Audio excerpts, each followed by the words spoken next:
Hey, welcome to the program. I'm Keith Hittner Sr. here together with Keith Hittner Jr. and Kelvin Kaemingk, the Money Man, and we're broadcasting from the Rack Shack Barbecue Studio in the Twin Cities. Have you ordered your turkey yet? Have you ordered your Thanksgiving turkey yet? Do you cook your own turkey? Or we do our own. Yeah, I asked Jen, because I asked her, should we just get one from the shack? She goes, well, I kind of like doing it myself. You know? So some people do.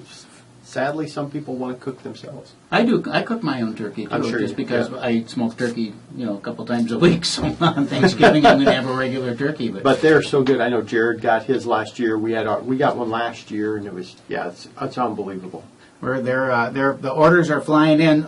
Go to RackShackBarbecueStore.com. Order your 20-pound turkey, and see what you order the turkey. You're going to pick it up on Thanksgiving morning, and it's fresh, smoked, lightly smoked, flavorful, moist. You'll love it. Pick it up, stick it in the oven. RackShackBarbecueStore.com. And this is your Real Estate Chalk Talk, of course. The website is realestatechalktalk.com. The number to call for help is 612-627-8000. And we got all that business out of the way, 612-627-8000.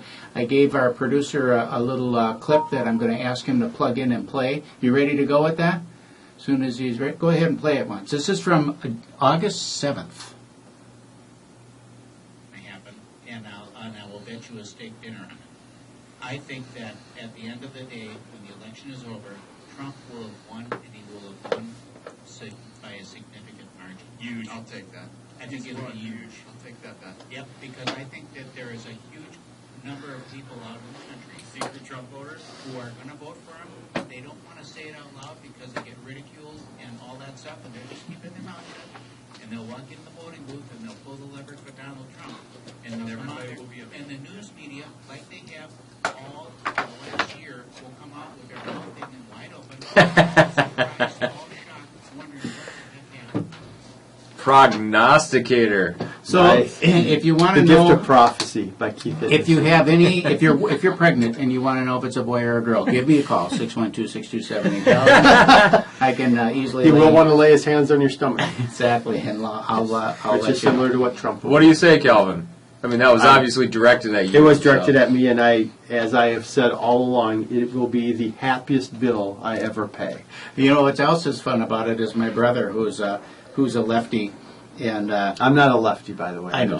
My brother is, though, however, and he lives in Hawaii, right? Who, of course, went to Hillary, and I said, to not have seen this coming, you would have to be living on an island someplace. And of course, he is, and so they didn't see it coming. So, what's the big impact on the world as we see it, based on these results? I think it's a Reagan-esque landslide. I mean, it really is. I mean, it'll be.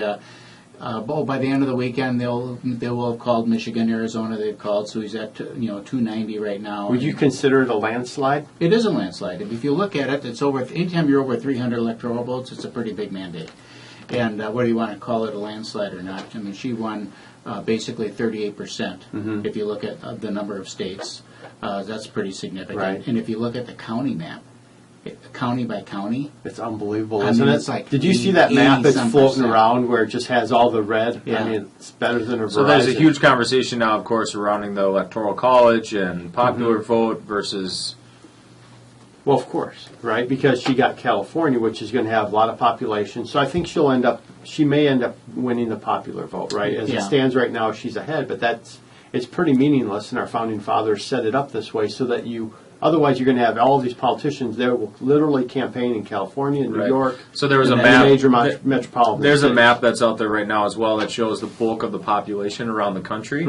And so they said, well, if you go to the popular vote and you look at where the concentration of the population is, they have a small portion along the East Coast, a small portion along mid to Southern California. There are small areas and pockets around Minneapolis and St. Paul, and areas of Denver and Chicago and this type of thing. Think about how the rest of the country would feel if they look at that map and say, okay, here's the concentration of population, and here's where the popular vote comes from, as opposed to having the Electoral College where they split it up and give equal weight to each state.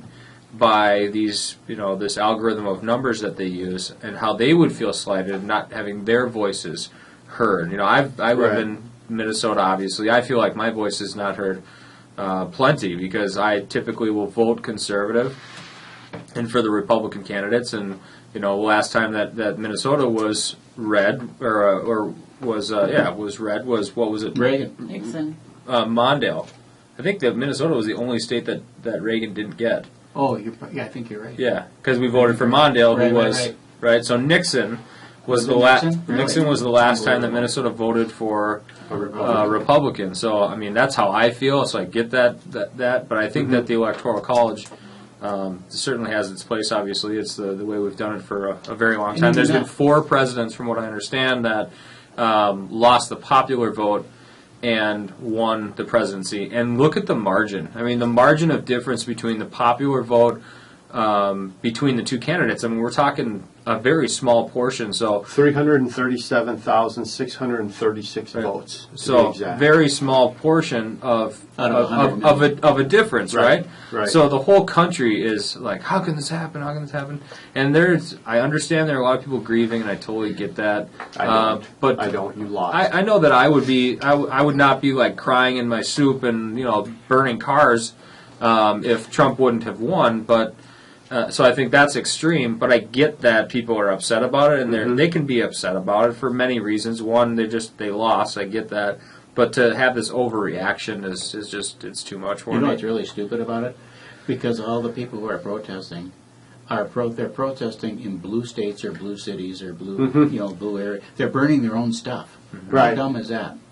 And then a week from now, just like the other movements that George Soros has been sponsoring and that's the other thing about the protests too, is they're not. I mean, sorry to cut you off, but they're not just a group of individuals didn't get together and band and they have a cause that they're working towards and they really want to do this, and they'll argue that and they'll say, oh, he's racist, he's a bigot, and they'll throw names and sling mud all they want, and they just become what they're saying that they're fighting against. Right. It's just a complete flippant joke to me. Yeah, it is a joke. And it'll all go away. It'll fizzle out and it'll go away. Maybe. I mean, the media is so absolutely left, which I totally love what this election has exposed, I think, on the media and what WikiLeaks has done with the just sheer corruption of networks like, CNN and the collusion in between these presidential debates and giving questions and all this, and they're firing people over it.